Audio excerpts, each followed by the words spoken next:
ವಿದ್ಯಾರ್ಥಿಗಳೇ, ಹಿಂಗೆ ಬಂದಾಗ ನಾವು ಗಣಿತಗಳನ್ನು ಹೆಂಗೆ ಮಾಡಬೇಕು? ಇದನ್ನು ಎರಡೆರಡು ರೀತಿ ಒಳಗೆ ನಾವು ಗಣಿತ ಮಾಡ್ಬೋದು. ಆದರೆ ನಾವು ಒಂದು ಸರಳ ರೀತಿ ಒಳಗೆ ಕಲಿಸ್ನು, ನೀವು ಲಕ್ಷ ಕೊಟ್ಟು ನೋಡ್ರಿ. ಮಾಡೋದಾತಂದ್ರೆ ನೋಡಿ, 4.5% ಲಾಭದಲ್ಲಿ 40 ರೂಪಾಯಿ ಬೆಲೆಯ ಪೆನ್ನನ್ನು ಎಷ್ಟಕ್ಕೆ ಮಾರಬೇಕು ಅಂತ ಹೇಳ್ತಾರೆ. ಮೊದಲು ನೀವು ಏನು ಮಾಡಬೇಕು? ಮೊದಲು ಲಾಭ ತಗೊಂಡು ಬಿಡ್ರಿ ನೀವು. ಆಮೇಲೆ ಆ ಲಾಭನ ಕೊಂಡ ಬೆಲೆದಾಗ ಕೂಡಿಸ್ರಿ, ಅಂದ್ರೆ ಮಾರಾಟದ ಬೆಲೆ ಬರ್ತದೆ. ಯಾಕಂದ್ರೆ ಹಿಂಗೆ ಭಿನ್ನ ರಾಶಿ ಬಂದಾಗ ನಾವು ಹೆಂಗೆ ಹಚ್ಬೇಕು, ನಾವು ಹೆಂಗೆ ಮಾಡಬೇಕು ಅನ್ನೋದು ನೀವು ತಿಳ್ಕೊಬೇಕು. ಮಾಡೋದಾಗಿದ್ದು ವಿಡಿಯೋ ಆನ್ ಮಾಡಿ ನಾ ತಿಳಿಸ್ನು, ಲಕ್ಷ ಕೊಟ್ಟು ನೋಡ್ರಿ. ಈಗ ಕೊಂಡ ಬೆಲೆ ಎಷ್ಟದ ಅನ್ನೋದು ತಿಳ್ಕೊಬೇಕು. ಕೊಂಡ ಬೆಲೆ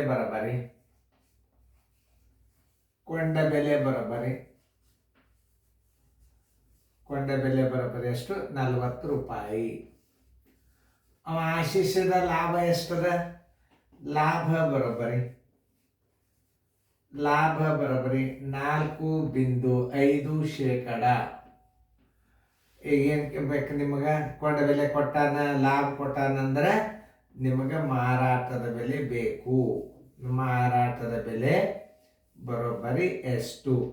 ನಿಮಗೆಲ್ಲ ರೀತಿ ಒಳಗೆ ಕೊಟ್ಟನ. ದಶಮಾಂಶದಾಗ ಕೊಟ್ಟನು, ಭಿನ್ನ ರಾಶಿಯಾಗ ಕೊಟ್ಟನು, ಪೂರ್ಣ ಸಂಖ್ಯೆದಾಗ ಕೊಟ್ಟನು. ನೋಡಿ, 100 ಕೊಂಡ ಬೆಲೆ ಇದ್ದಾಗ ಲಾಭ ತಕ್ಕೊಳ್ಳಿ. 100 ಕೊಂಡ ಬೆಲೆ ಇದ್ದಾಗ 100 ಕೊಂಡ ಬೆಲೆಗೆ ಇದು 100 ಕೊಂಡ ಬೆಲೆ ಅಂತ ತಿಳ್ಕೊಬೇಕು. 4.5 ಲಾಭ, 4.5 ಲಾಭ. 40 ರೂಪಾಯಿ ಕೊಂಡ ಬೆಲೆ ಇದ್ದಾಗ ಬರೋಬ್ಬರಿ ಎಷ್ಟು? 40 ಗುಂಡ್ಲೆ 4.5 ಸರಾಸ ಬಾಗಲೆ 100. ಇದರ ಸ್ಥಾನ ಬೆಲೆ 10 ಕೊಡಲೇಬೇಕು ನೀವು. ಇದು ಭಾಳ ಇಂಪಾರ್ಟೆಂಟ್, ತಿಳಿತಲ್ಲ? ಈಗ ನೀವು ಹೆಂಗೆ ಈಜಿ ಥಿಯರಿ ತೋರಿಸ್ತಂದ ನಿಮಗೆ. ಈ 0 ತೆಗೀರಿ, ಈ 0 ತೆಗೀರಿ. 4 5 20, 4 4 16, 1 2 18. ತಳಗಿ 100 ಇಟ್ಕೊಂಡು ಬಿಡ್ರಿ. ದಶಮಾಂಶದಾಗ ಏನಾಯ್ತು? 1.80 ರೂಪಾಯಿ ಲಾಭ ಆಯ್ತು. ಲಾಭ ಬರೋಬ್ಬರಿ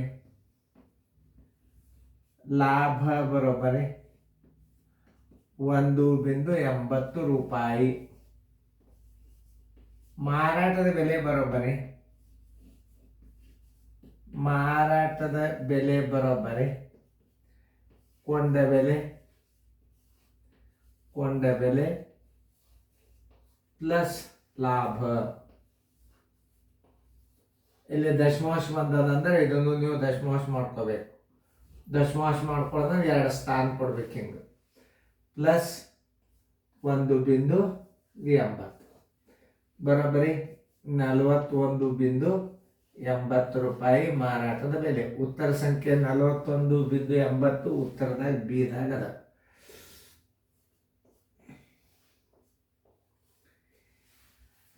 ಎಲ್ಲ ನಮೂನಿ ಗಣಿತಗಳನ್ನು ನೀವು ಕಲಿಬೇಕು.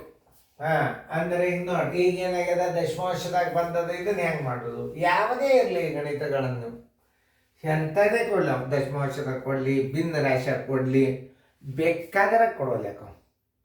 ಅದನ್ನು ನಾವು ಹೆಂಗೆ ತಿಳ್ಕೊಬೇಕು ಅನ್ನೋದು ಭಾಳ ಇಂಪಾರ್ಟೆಂಟ್. ನೋಡ್ರಿ, ಇಲ್ಲಿ ಯಾವಾಗಲಾದರೂ ಇಲ್ಲಿ ಕೊಂಡ ಬೆಲೆ 40 ರೂಪಾಯಿ ಕೊಟ್ಟಾನೀಗ. ಲಾಭ ಬರೋಬ್ಬರಿ 4.5%. ಈ ಶೇಕಡ ಚಿನ್ನ ನೀವು ಕೊಂಡ ಬೆಲೆ ಅಂತ ತಿಳ್ಕೊಬೇಕು. ಆಮೇಲೆ ಇದು ಲಾಭ. ಮಾರಾಟದ ಬೆಲೆ ಬರೋಬ್ಬರಿ ಎಷ್ಟು? 100 ಕೊಂಡ ಬೆಲೆ ಇದ್ದಾಗ 4.5 ಲಾಭ.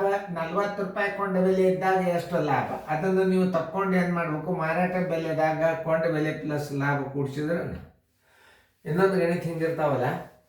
ಮಾರಾಟದ ಬೆಲೆ ಕೊಡ್ತಾನ, ಲಾಭ ಕೊಡ್ತಾನ, ಕೊಂಡ ಬೆಲೆ ತೆಗಿಯಾಗ ಏನು ಬೇಕು? ನಿಮಗೆ ಟೇಬಲ್ಸ್ ಬೇಕು, ಅಥವಾ ಬಾಧ್ಯತೆ ನಿಯಮವರೆ ನೀವು ಕಲ್ತಿರ್ಬೇಕು. 2ರಿಂದ ಹೋಗ್ತದೇನೋ, 4ರಿಂದ ಹೋಗ್ತದೇನೋ, 5ರಿಂದ. ಇನ್ನು ಮುಂದಿನ ಲೆಕ್ಕಗಳು ನಿಮಗೆ ಇದು ಲಾಭದಾಗ ಬಂತು, ಇನ್ನು ಹಾನಿ ಒಳಗೆ ಬರ್ತಾವೆ. ಯಾವುದೇ ಲೆಕ್ಕ ಕೇಳಿದ್ರೆ ನಿಮಗೆ ಬಿಡಿಸ್ಲಿಕ್ಕೆ ಬರಬೇಕಿದು. Joshi sir video coaching class ಅಂದರೆ ಏನು? ಒಟ್ಟು ಈ ಸೀರಿಯಲ್ದೊಳಗೆ ಏನಿರ್ತದಂದ್ರೆ ಈಗ ಲಾಭ ಹಾನಿ ಲೆಕ್ಕ ಅವ ಎಷ್ಟು ಟೈಪ್ ಕೇಳ್ತಾನ. ಇದು ಬರೀ ಏನು ಬೇಸಿಕ್ ಇದು. ಆಮೇಲೆ ನಿಮಗೆ ಟೆಸ್ಟ್ ಪೇಪರ್ ಅಂತ ಲಾಭ ಹಾನಿ ಲೆಕ್ಕಗಳು ಬರ್ತಾವೆ, ಅತನ್ನು ನೀವು ಬಿಡಿಸ್ಬೇಕು. ಇದನ್ನು ನೀವು ಕಲ್ತಾರೆ ಅಂದ್ರೆ ಅದನ್ನು ನಿಮಗೆ ಸರಳ ಬಿಡಿಸ್ಲಿಕ್ಕೆ ಬರ್ತದೆ. ಇದನ್ನು ನೀವು ಕಲಿಬೇಕು. ಇದನ್ನು ನೀವು ಕಲ್ತೀರಿ ಅಂತಂದರೆ ನಿಮ್ಮ ಕ್ವಶನ್ ಪೇಪರ್ದ ಲಾಭ ಹಾನಿಗಳು ಬೇಕಾದಷ್ಟು ದೊಡ್ಡ ಕೊಡಲಿ, ಬೇಕಾದಷ್ಟು ಕ್ವಿಸ್ಟ್ ಕೊಡಲಿ, ನೀವು ಮಾಡ್ಲಿಕ್ಕೆ ಬರ್ತವೆ. ಮೊದಲು ನೀವು ಇದನ್ನು ಕಲಿಬೇಕು. ಇದನ್ನು ಕಲ್ತೀರಿ ಅಂತಂದರೆ ಇದಕ್ಕೆ ಬೇಸಿಕ್ ಲಾಭ ಹಾನಿ ಲೆಕ್ಕಗಳು ಅಂತ. ಹೆಂಗಂದ್ರೆ ಕೊಂಡ ಬೆಲೆ ಕೊಟ್ಟಾನ, ಲಾಭ ಕೊಟ್ಟಾನ, ಮಾರಾಟದ ಬೆಲೆ ಕಂಡುಹಿಡಿದು, ಕೊಂಡ ಬೆಲೆ ಕೊಟ್ಟಾನ, ಶೇಕಡಾ ಲಾಭ ತೋರ್ಸಾನ, ಮಾರಾಟ ಬೆಲೆ ಕಂಡುಹಿಡಿದು, ಆಮೇಲೆ ಭಿನ್ನ ರಾಶಿ, ದಶಮಾಂಶ ಎಲ್ಲ ರೀತಿಯಿಂದ ಕೊಡಬಹುದವ.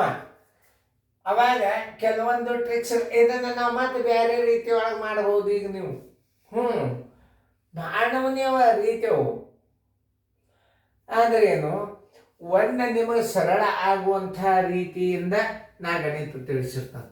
ನಾವೊಂದು ರೀತಿಯಿಂದ ಅದನ್ನು ನಾ ಗದ್ಲಕ್ಕೆ ಹಾಕಿಬಿಟ್ಟಾನ ನಿಮಗೆ ತಿಳಿಯೋದಿಲ್ಲ, ಅದು ತಿಳಿಸೋರ್ಗಟ್ಟೆ ತಿಳಿತಿರ್ತದೆ. ಯಾವುದು ಕಾಂಪ್ಲಿಕೇಟೆಡ್ ಮಾಡಿ ಗಣಿತವನ್ನು ಹೇಳಿಬಿಡು. ಅದು ಕಾಂಪ್ಲಿಕೇಟೆಡ್ ಮಾಡಿ ಗಣಿತ ಹೇಳೋದ್ರಿಂದ ನಾವು ಹೇಳಿದ್ದೀವಿ, ಬಟ್ ಅದು ವಿದ್ಯಾರ್ಥಿಗಳು ತಿಳಿದಿರಂಗಿಲ್ಲ. ಸರಳ ರೀತಿಯಿಂದ ಹೇಳಿದ್ದು ಹುಡುಗರು ತಿಳ್ಕೊಬೋದು. ಆಮೇಲೆ ನೀವಾಗೆ ಮುಂದೆ ಒಂದು ಯಾವುದರ ಮಾದರಿ ಹಾಕಿ ನಾ ಹಿಂಗೆ ಹೇಳಿದ್ದೆ, ಇದನ್ನು ಹಿಂಗೆ ನಾ ತಿಳಿಸ್ನೋ, ಇದು ಒಂದು ರೀತಿ ನೀವು ನೆನ್ಪಿಟ್ಕೋರಿ ಅಂತ ನಾ ಹೇಳ್ತಿರ್ತಾನೆ. ಈಗ ಬೇಡ, ಇದು ಸಿಂಪಲ್ ಲಾಭ. 100 ಕೊಂಡ ಮೇಲೆ 4 ಬಿಂದು 5 ಲಾಭ ಇರಲಿ, ಇದರ ಸ್ಥಾನ ಬೆಲೆ ತಳಗೆ ಬರುತ್ತದೆ. ಆಮೇಲೆ ಒಳಗೆ ಏನು ಮಾಡ್ತಾರೆ, ಆ ಶೇಕಡಾವನ್ನು ತಂದೆ ಇದಕ್ಕೆ 1000 ಮಾಡಿಬಿಡ್ತಾರೆ. ಕರೆಕ್ಟೇ, ತಪ್ಪಲ್ಲದ. 1000 ಯಾಕಾಯ್ತು? 100 ಕೊಂಡ ಬೆಲೆಗೆ 4 ಬಿಂದು 5 ಲಾಭ, ಇದು ಈಸಿ ತಿಳಿತದೆ ನಿಮಗೆ. ಆಮೇಲೆ 40 ಕೊಂಡ ಬೆಲೆಗೆ ಎಷ್ಟು ಇರ್ತದೆ, ಇವು ಸಣ್ಣ ಕೊಟ್ಟಾನೆ. ಮುಂದೆ 4,000 ಲಕ್ಷಗಟ್ಟಲೆ ಬರ್ತಾವೆ. ಅವಾಗ ಏನು ಮಾಡ್ಬೇಕಂದ್ರೆ ವಿಚಾರ ಶಕ್ತಿ ಜಾಸ್ತಿ. ಇಂಥವು ಮೊದಲು ಬೇಸಿಕ್ ಅಲ್ಲಿ 4 ಬಿಂದು 5 ಇದರ ಸ್ಥಾನ ಬೆಲೆ ತಳಕ್ಕೆ ಕೊಟ್ರಿ, ಅದು ಶೇಕಡಾ 100 ನೋಡಿ, ಅದನ್ನು 1,000ಕ್ಕೆ 45 ಅಂತ ಮಾಡ್ಕೊಂಡ್ರು ಬರ್ತದೆ. ಬೇಡ ಅದು. ಈಗ ನಮ್ಗೆ ಹಿಂಗೆ ಇರಲಿ, ನೀವು ಚೆನ್ನಾಗಿ ನೋಡ್ರಿ, ಮುಂದಿನ ಗಣಿತ ಹಾಕ್ತನು ಮಾಡ್ರಿ, ಬಿಡಿಸ್ರಿ.